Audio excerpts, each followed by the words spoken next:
উম্মতের মধ্যে সর্বপ্রথম জান্নাতে যাবেন তিনার নাম হয়েছে হযরত আবু বকর।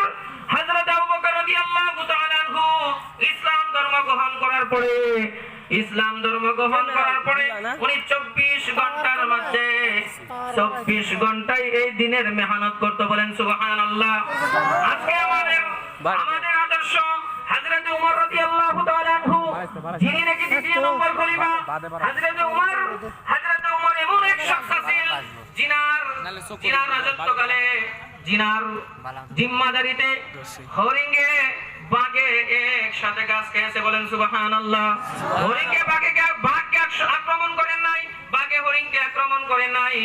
যেদিন রাজ্যের মধ্যে বাঘে বকরিকে আক্রমণ করা শুরু করলো, মানুষ বুঝলো যে হযরতে উমর আজকে দুনিয়া ছাড়িয়া চলিয়া গিয়েছে।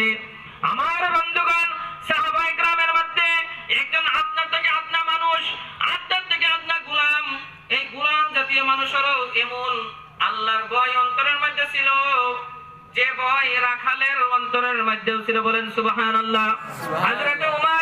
হযরতে উমর এক সময় এক পাহাড়ি ঘাটির মধ্যে চলিয়া গেলেন সফরের কালে। এক রাখাল, বকরি রাখাল নওজোয়ানকে বলেন, উট রাখাল বলেন, এই রাখালকে বললেন, হে রাখাল ভাই, আমাকে তুমি একটা বকরি জব করি আমাকে গোশত দিয়ে দাও, আনা হয় কিছু দুধ আমাকে দিয়ে দাও, আমি দুধ পান করি আনি, আমি মুসাফির মানুষ। রাখালকে বললেন, ও রাখাল, তুমি আমাকে কিছু গোশতের ব্যবস্থা করো, আর না হয় কিছু দুধের ব্যবস্থা করিয়া দাও, আমি পথিক মানুষ, আমাকে কিছু খাবার ব্যবস্থা করিয়া দাও। রাখাল বলতেছে, ও পথিক ভাই, তুমি যে হও না কেন, আমি তোমাকে বকরি দিতে পারবো না, দুধও দিতে পারবো না। বলে, কেন দিতে পারবে না? বলে, আমি একজনের গোলাম হিসাবে আমি এই জন্তুগুলি চড়াইতেছি, আমার মনিবে নিশ্চয় জানিয়া ফেলবে, আমাকে জিজ্ঞাসা করবে। হযরতে উমর বলতেছেন, হে রাখাল ভাই, হে রাখাল বন্ধু, আমাকে যদি তুমি একটা বকরি দিয়ে দাও, আমি তোমাকে কিছু পয়সা দিয়ে দিব। তোমার মালিকে তো সেই ঘটনা জানবে না, তুমি আমাকে একটা দিয়ে দাও। হযরতে ওই গোলাম আবার বলতেছেন যে, আপনি পথিক ভাই, আমি যে আপনাকে একটা উট বা বকরি রাখাল দিয়ে দিব, আমার মালিকে জানবে না, কিন্তু সমস্ত মালিকের মালিক আমার আল্লাহ তো অবশ্যই জানবে, আমি তোমাকে দিতে পারবো না। আমার বন্ধুগণ, দেখেন একজন রাখালের ভিতরে এমন আল্লাহ পাকের ডর ভয় অন্তরের মাঝে ছিল। আজকে আমরা বহুত মানুষ আল্লাহর ডর ভয় আমাদের অন্তরের মধ্যে নাই। যদি থাকতো এখানে ওয়াজের মধ্যে পড়ছে, আবার জুতা পাও দিয়া ফ্যান্ডেলের বাহিরে খারাপ হয়ে রয়েছে। হ্যাঁ, এই তো ইমানের হালত। यही ईमान का पहचान है, जिसमें ईमान की बात होते हैं लेकिन ईमान वालों के अंदर नहीं घुसते हैं। ईमान का जर्रा भी नहीं है। যার দিলের মধ্যে থাকবে আল্লাহর ভয়, তার আবার কিসের ভয়? এই দুনিয়ার মধ্যে কিসের ভয় হবে তার? যার দিলে আল্লাহর ভয়, দুনিয়ার ভয় তাহার মধ্যে নাই। আমার বন্ধুগণ, আমার ভাইরা, তখন ওই রাখাল হযরতে উমরকে এমন ভাবে ঘটনা শোনায় দিলেন। হযরতে উমর বলতেছেন, এ রাখাল ভাই, তুমি কি আমাকে চিনো? তুমি কি আমাকে চিনো? আমি হইলাম এই যুগের খলিফা হযরতে উমর ফারুক। বলেন সুবহানাল্লাহ। আমার বন্ধুগণ, রাখালের মধ্যেও যদি অতখানি ইমানের ভয় থাকতে পারে, অতখানি ইমানের ভয় যদি থাকতে পারে, আজকে আমিও যে কলিমা পড়িয়েছি, আপনিও যে কলিমা পড়িয়েছেন, ওই সাহাবীও সেই কলিমা পড়িয়েছিল, হযরতে উমরও সেই কলিমা পড়িয়েছিল। আজকে আমরা জন্মগতভাবে মুসলমান, আজকে আমরা মুসলমান হিসাবে মুসলমানের পরিচয় দিতে পারি না। কেন? ওই যে আমাদের মেইন সুইচে গন্ডগোল, সেই সুইচটাই হয়েছে ইমানের সুইচের মধ্যে গন্ডগোল। ইমানের সুইচ যদি ঠিক থাকে, তাহলে সমস্ত আমলের সুশ ঠিক থাকবে, বলেন সুবহানাল্লাহ। আমার বন্ধুগণ, আমার ভাইয়েরা, কইছে আমার আপনার ঈমান বানাতে হবে। ঈমান যদি না বানাই আর ঈমানের উপর যদি মেহনত না করি, আমার ঈমান কমজোরি হয়ে যাবে আর মওতের সময় আমার কলিমা নসিব নাও হইতে পারে। আর মরার পরে আমার যদি কলিমা নসিব না হয়, আমার জন্য আল্লাহ পাক জাহান্নাম রাখিয়াছেন, বলেন নাউজুবিল্লাহ।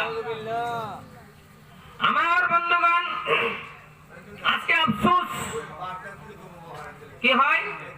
আফসোস, আফসোস কি আফসোস?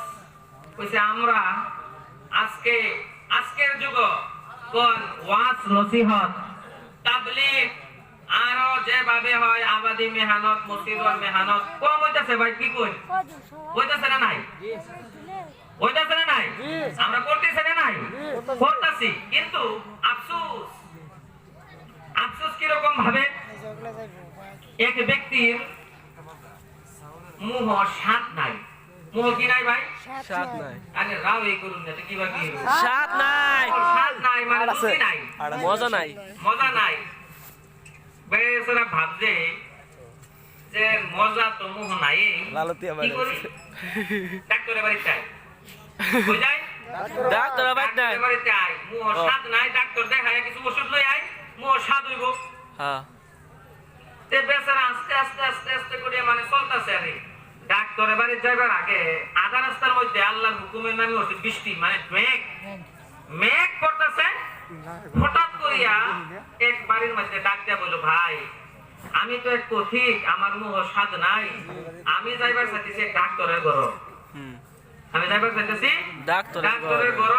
তে মেঘটা ফুরলে ভাই যাই আমরা, আমার জায়গা, আমার কি ভাই জায়গা দেও। কি কই যদি কেউ বাদ যাও মানুষ খেতে দিবেন নাকি?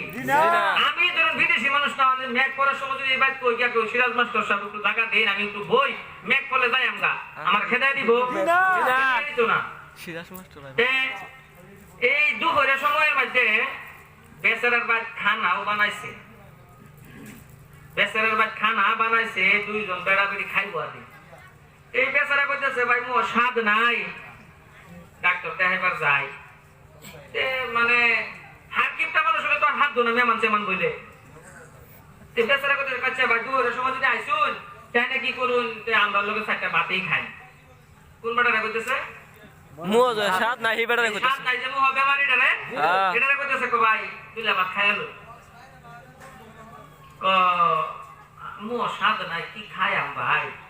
ভাত আচ্ছা ভাত খাইলা ডাইলেন না থয়ে কোনা এক লাখ করে এটা কই পড়ে কয়। ওই বেচারা বাড়ির ভিতরে চলে গেল আর বিবিকে বলতে লাগলো, ও বিবি আমরা হয়তো দুইজনের খানা বানাইছি, আল্লাহ পাকের হুকুমে একজন মেহমান আসিয়া গেছে, মেহমানকে নিয়ে এক সঙ্গে বসিয়া আমরা খানার ইন্তজাম করি। বিবি বলতেছে, আমার স্বামী গো আপনি সর্বপ্রথম মেহমানকে খানা খাওয়ান, তারপরে আমরা দুজনে একসঙ্গে খানা খাবো। এইভাবে করিয়া বেচারাকে পানি দিয়ে আসলো, হাত ধইল, আবার আস্তে করিয়া স্বামী রান্নাঘরের মধ্যে চলিয়া গেল। রান্নাঘর থেকে ভাত নিয়ে আসলো, ভাত নিয়ে আসিয়া ওই লুচি ছাড়া বেচারার সামনে